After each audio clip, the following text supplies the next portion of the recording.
Muchas gracias, señora diputada presidenta, compañeros y compañeras diputadas. Hoy quiero reiterar algo que hemos venido diciendo desde hace días, en el sentido de que la fracción del Partido de Liberación Nacional está en la mejor disposición de apoyar y ayudar al gobierno en la difícil tarea de construir esta nueva Costa Rica que todos necesitamos. Cuando nosotros salgamos de aquí tendremos que darle la cara a nuestros votantes, tendremos que rendirle cuentas a nuestros vecinos y a nuestros amigos, y ahí tendremos que decirles qué hicimos por este país mientras estuvimos en este plenario y en esta Asamblea Legislativa. Por eso nosotros tenemos muy claro que queremos ayudar al Gobierno de la República. Pero para poder ayudar al Gobierno de la República necesitamos varias cosas. Una de ellas es saber cómo quiere el gobierno que lo ayudemos. Y esa claridad no la tenemos. Y las 57 personas que hoy estamos aquí tenemos que coincidir en que en materia legislativa no se conocen cuáles son las propuestas y las prioridades de la administración Solís Rivera. Estamos trabajando basados en los proyectos que quedaron del anterior periodo legislativo y del anterior gobierno. En el periodo de sesiones extraordinarias no tuvimos una sola indicación de una propuesta que haya surgido de esta administración.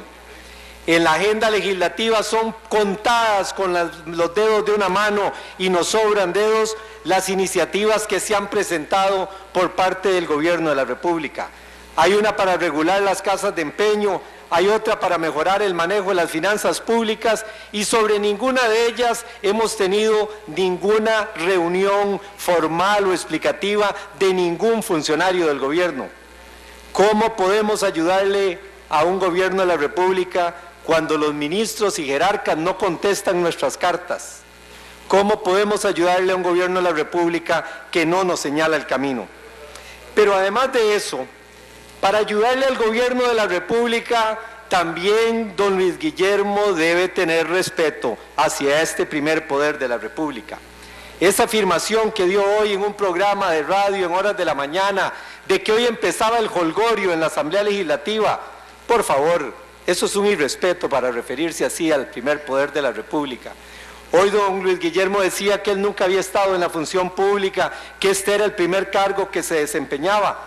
Y es obvio, se le nota, pero es importante que además alguien le explique el protocolo que debe de existir entre los gobiernos.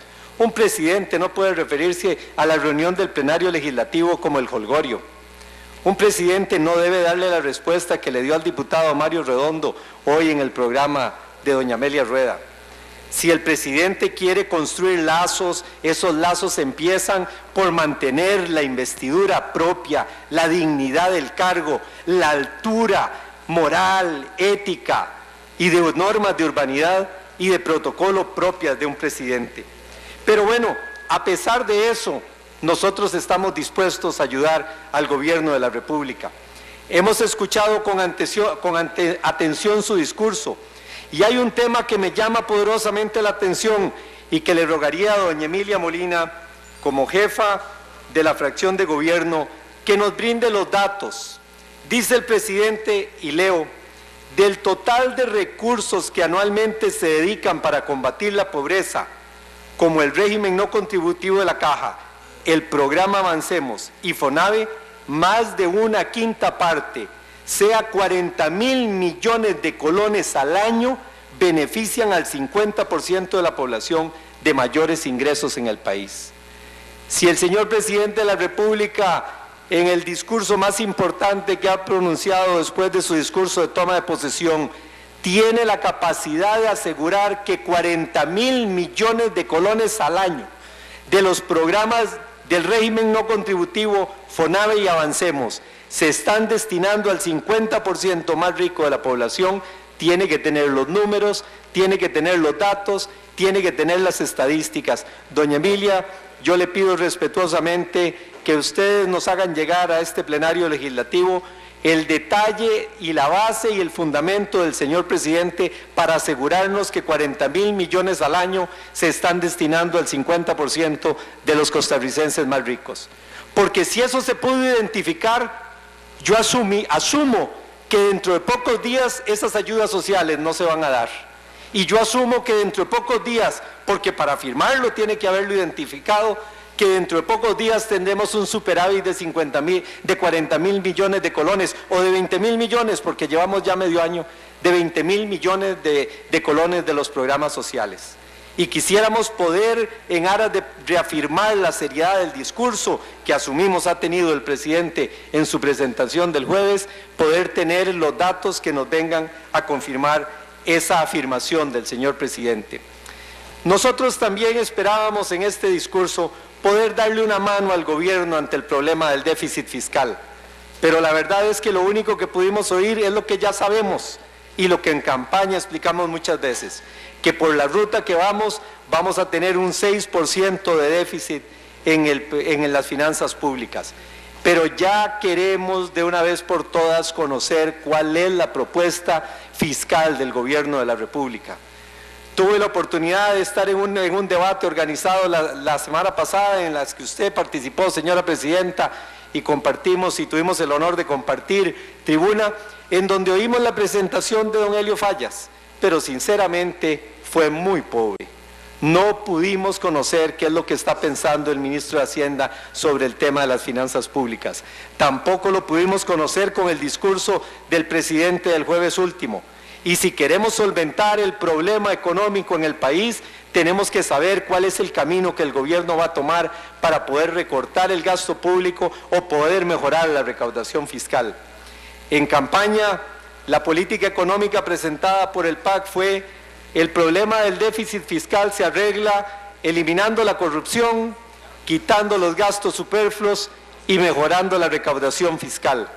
Hoy en día no hemos visto cómo se va a proceder en ninguna de esas áreas. Está presentándose el presupuesto general de la República, que suponemos tendrá que tener una reducción importante con respecto al del año anterior, luego de que se haya recortado todo el gasto superfluo que venía acumulándose de administraciones anteriores.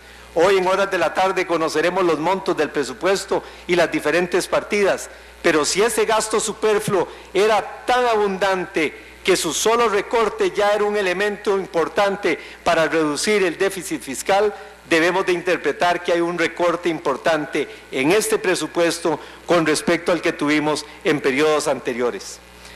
La tesis que se ha expuesto de que el déficit fiscal lo vamos a resolver promoviendo el crecimiento económico, en buena hora que haya un crecimiento económico y que tengamos más fuentes de empleo.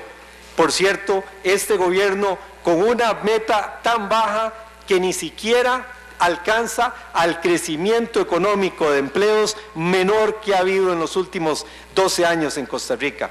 Pero en todo caso, si volvemos a hablar del crecimiento económico como la vía para solucionar parte del déficit fiscal, porque la economía va a crecer y eso generará más inversión generará más utilidades y más utilidades va a generar más por la recaudación del impuesto sobre la renta, en buena hora, es lo que Costa Rica necesita. Pero hoy, quitándome el sombrero de diputado y poniéndome aquí el sombrero de empresario, debo decirles que tampoco veo el camino para poder mejorar el crecimiento económico.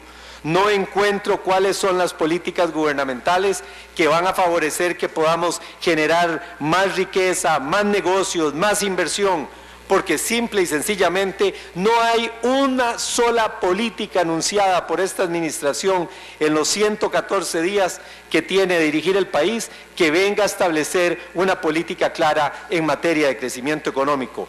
Y muy por el contrario, el primer plan fiscal que han remitido a la Asamblea Legislativa bajo el nombre de Ley para mejorar el manejo de las finanzas públicas, trae dos nuevos impuestos que atentan contra el crecimiento económico, que es ponerle impuestos a las utilidades que se distribuyen a las sociedades anónimas y recalcular el sistema de intereses para que no puedan ser del todo deducibles y consecuentemente al deducirse menos se puede tener entonces un mayor impuesto sobre la renta. Pero ambas medidas atentan contra el crecimiento económico. Termino, para pegarme a mi tiempo, señora presidenta, para aprovechar estos 30 segundos que me restan, diciéndole que en el campo de construir una nueva Costa Rica, en el campo de sacar adelante este país, van a tener a la par al Partido Liberación Nacional. Pero por favor, señálennos cuál es el camino que con ese propósito tiene esta administración. Muchas gracias.